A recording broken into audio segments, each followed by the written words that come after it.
Money issues are not a common topic with family and friends, but that doesn't mean we can't talk about them on air.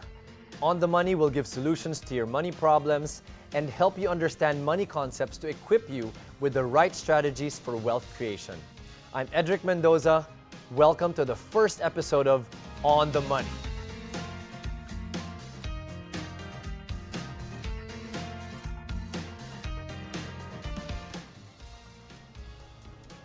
A recent Bangko Sentral report showed that 8 out of 10 Filipinos have no bank account.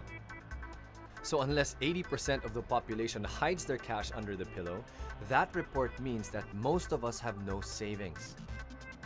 While we all want to follow the lead of the proverbial grasshopper that prepares for the rainy day, in reality, most of us find it difficult to save. I don't earn a lot.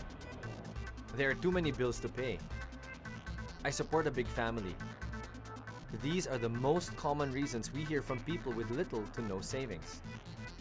If the math says that small paycheck minus big household expenses equals zero savings, then is saving a luxury reserved only for those who make a lot of money? Or do we use that equation as an excuse to justify why we can't save?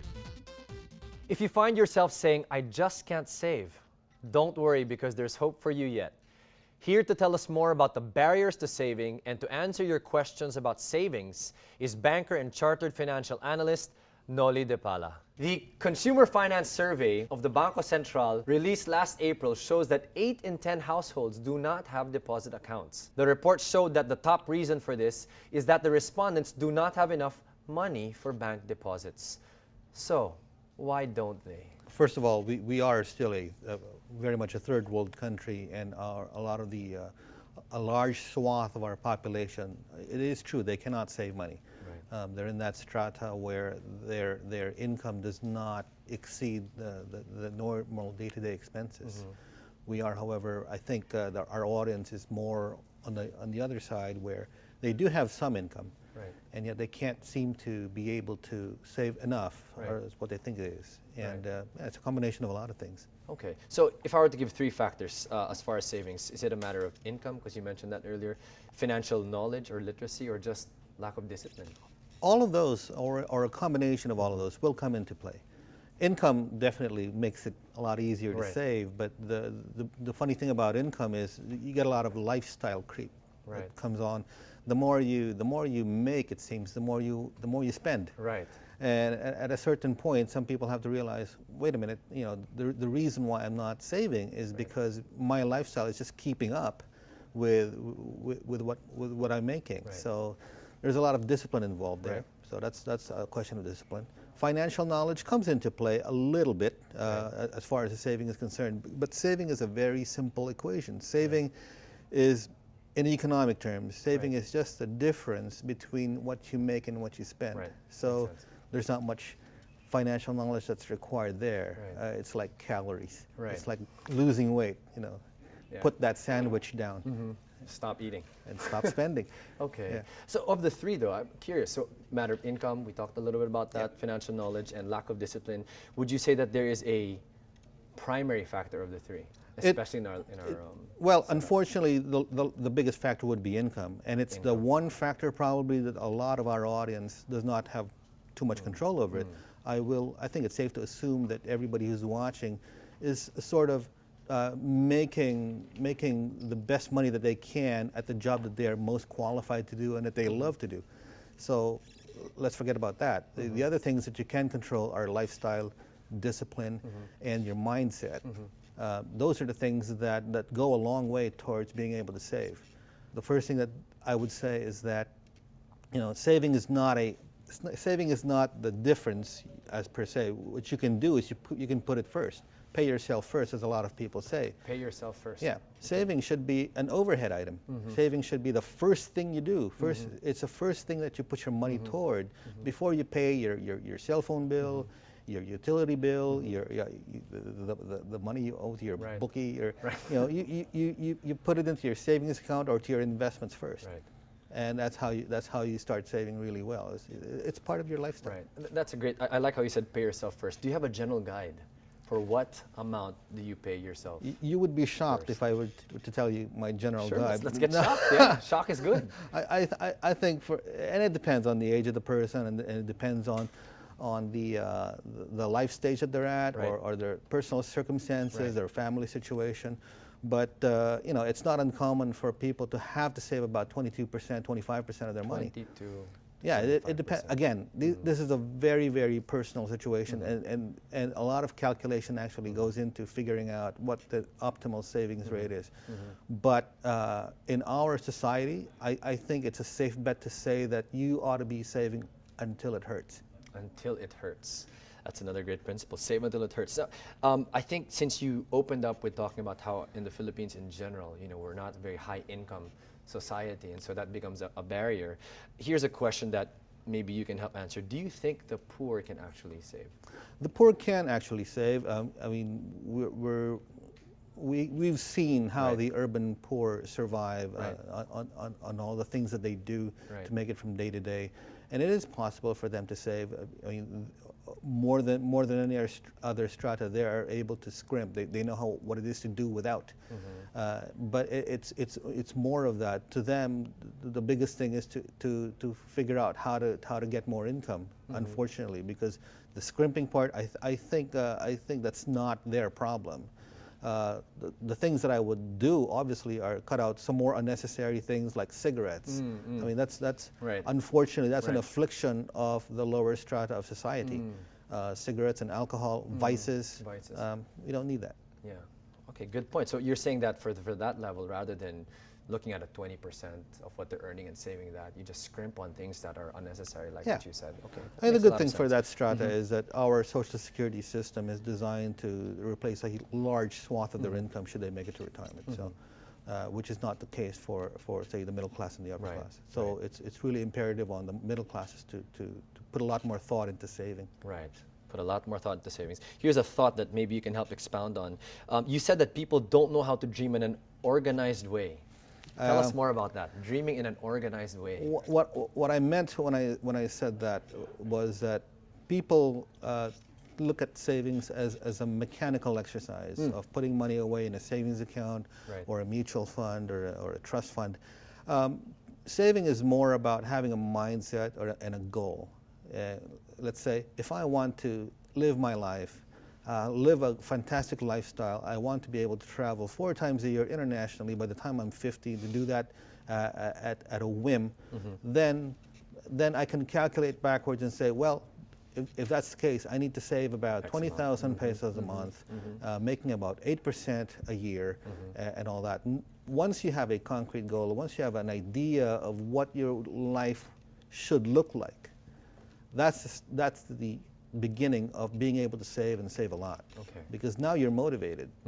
You know, being able to save just because every time you open Facebook and see somebody doing something fabulous on Right. Facebook, that's not much motivation. It's not going to last forever. Right. So I love how you said goal and mindset, and you said, I think, primarily you want to have a goal first. Yeah. And therefore, it'll help you move towards your to your day-to-day. Yeah.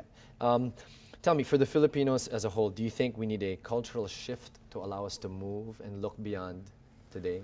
That helps. I mean, there's a lot of things that the Philippines needs. We need better capital markets, so we can put our money to better use, or where we can make more. But we also remember that we don't have a lot of social safety nets in the country. So that's another reason why a lot of us can't save, is simply because we have a lot of expenses. A relative gets a dread disease. And we all have to step in simply because we don't have national health care. Right, right. You know, those sorts of things. Expenses So like that. a lot of things in this country have to come into play. Right. Thank you. Well, Lonnie, great input so far. We're going to have to take a break. Thank you for your input so far. You're very welcome. Up next, Nolly will answer your questions. Plus, we have a practical tip for you to help you with your savings plan. Savings. So stay with us. On the Money, we'll be right back.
Welcome back to On the Money. It's time to give you our daily segment with Salve Duplito. Salve has long been a personal finance advocate and has written extensively on different money topics. Hi, Salve. Hey, Edric, great interview with Nolly. Thank you. You've written a number of articles on personal finance, and now you're bringing your expertise to TV. There's a hunger out there for personal finance information. And the thing is, people don't want to hear advice from people who sell them products, or I heard this from someone else, from their in-laws. Okay, I've been writing about personal finance for the last 2 decades, and what I can see is we need a cultural revolution when it comes to money. Just taking off from your interview earlier with Nolly, somebody who has 10,000 in savings can have more money in their bank account than somebody who has 150. And so we're saying we need a shift. We need a cultural change. To do this, they need information. And Salva says, I'm to bring again on TV a segment where information is given to people about how to manage their money. And the best thing about this is that it's daily, it's unbiased, and it's free. Excellent. I like the word revolution. Salve, so what do you have for us today? Well, since we're talking about savings, I have a practical tip for you on how you can motivate yourself to save.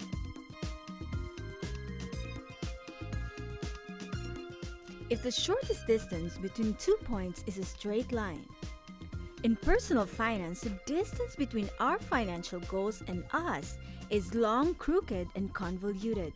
We take many side trips to the mall, to the salon, the milk tea kiosk, even to the hospital during a medical emergency. All these take money away from our dreams.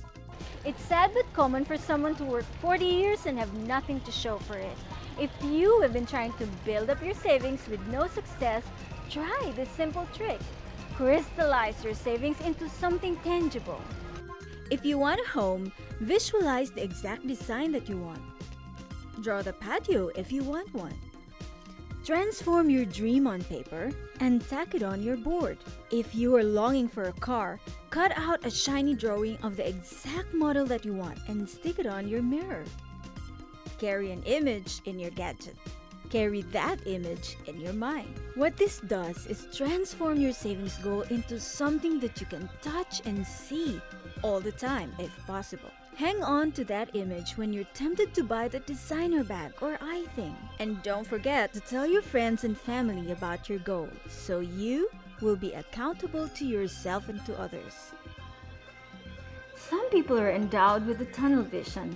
They can easily focus on a particular goal. If you're one of them, congratulations. If you're like the millions who find it easy to get sidetracked, try out this simple trick. Couple this strategy with the technical stuff like automating your savings.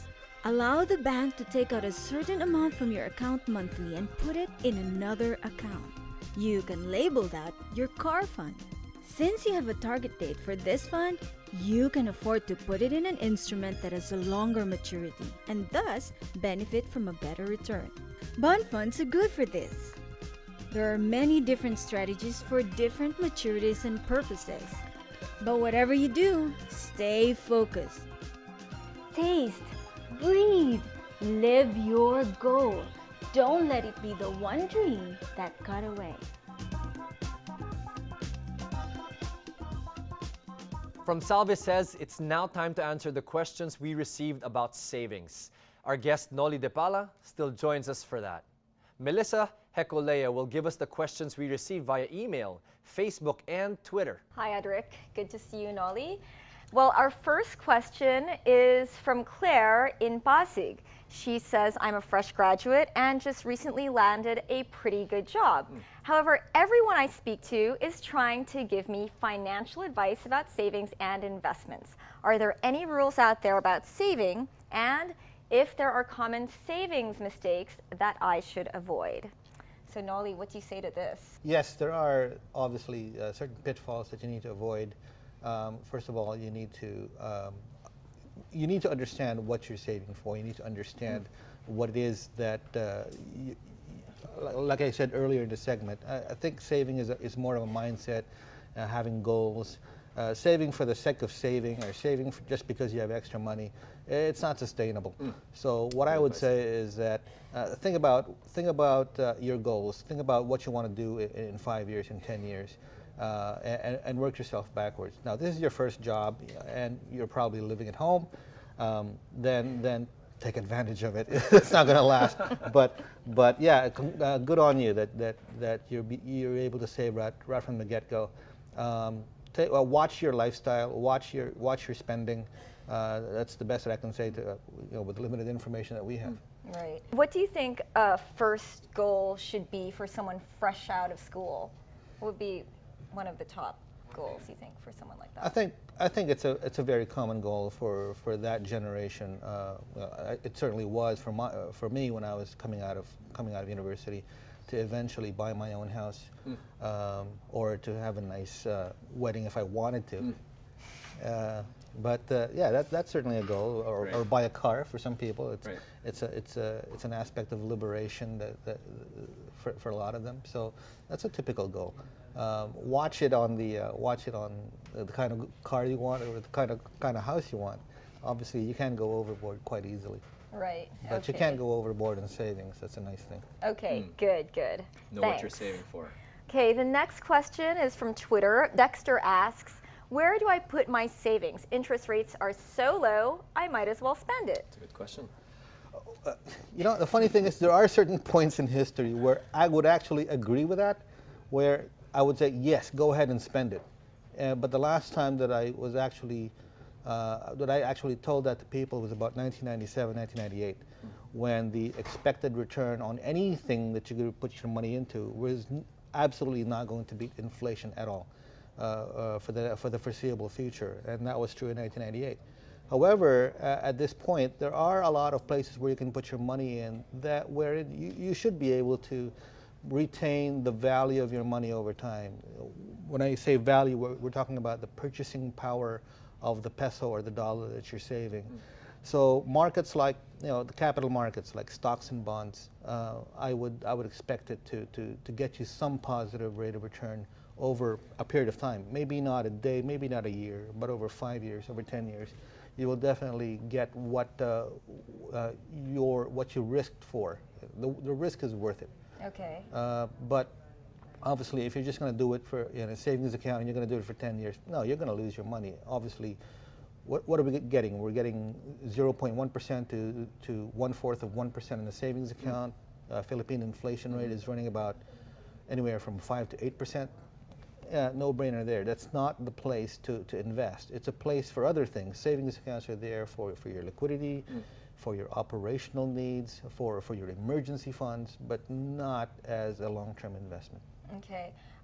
What about money market? Is that better than a regular savings account? It's slightly better. I think if you go to any bank and put your money in their money market fund, I would expect a 3% net rate of return on those things. They invest a lot of that money into special deposit accounts with a BSP, maybe in some bonds that are maturing soon. So it'll be better than the savings accounts. The caveat is that they can't guarantee a rate. Right. So, but that's no big deal. I mean, who really wants a guarantee? You pay for a guarantee, and you pay dearly for a guarantee. So. Right, exactly. It's better than 1/4%. Anyway, bet. Mark of Caloocan asks, "What do you do first? Save money or pay your debt? Or can you do both?" I like saying that debt is like cholesterol. In the same sense, Horrible. Debt in the is same like sense that there's cholesterol. good cholesterol and there's bad cholesterol. I think there's good debt and there's bad debt.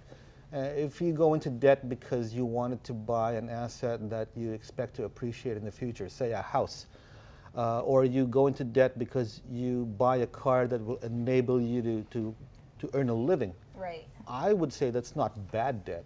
It's good debt. It's got some return to it. Or if you go into debt for your business, for working capital, that's great debt. However, there is a lot of bad debt out there. Credit card debt, a lot of that is, especially for those who revolve their debt, who don't pay their total balance at the end of every month.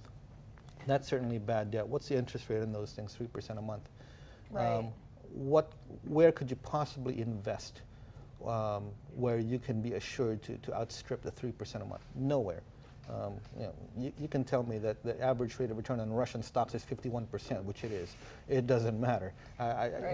Make the sure play, pay off your credit cards, and then start saving. Okay, and maybe stop spending so much or get rid of some of those cards? Absolutely, absolutely. Put some money in the Russian stocks. That's some high figures there. That's for another show. Right, Yes, it is. Just took note of that. Okay, thank you so much, Nolly. Thank you. Now, if we didn't get to read your questions today, our guest experts will answer them in our succeeding episodes. So just keep sending your questions via email or through Facebook and Twitter, and we'll try to answer them all on Q&A Fridays.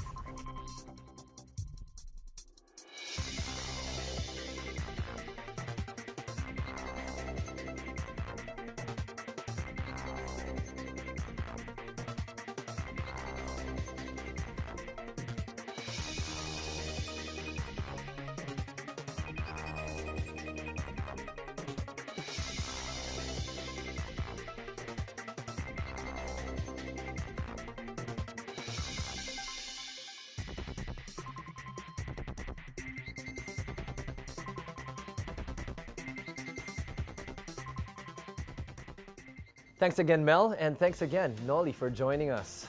And that's our show today. I'm Edric Mendoza. Join us again tomorrow for more talk and tips so you're always on the money.